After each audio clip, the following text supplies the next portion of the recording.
उसे अपने दर्द की फिक्र थी, वो जो मेरा वाक़ बेहाल था। वो जो उसकी सुबह अरूज थी, वही मेरा वक़्त ज़वाल था। मेरा दर्द वो कैसे जानता, मेरी बात वो कैसे मानता। वो तो खुद फ़ना के सफ़र में था, उसे रोकना भी मुहाल था। कहाँ जाओगे मुझे छोड़कर, मैं जी पूछ-पूछ के थक गई। वो जवाब मुझको न दे सका, वो तो खुद सरापा सवाल था।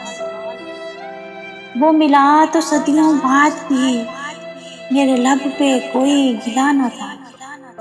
उसे मेरी चुप ने रुला दिया, जिससे गुफ्तगू में कमाल था।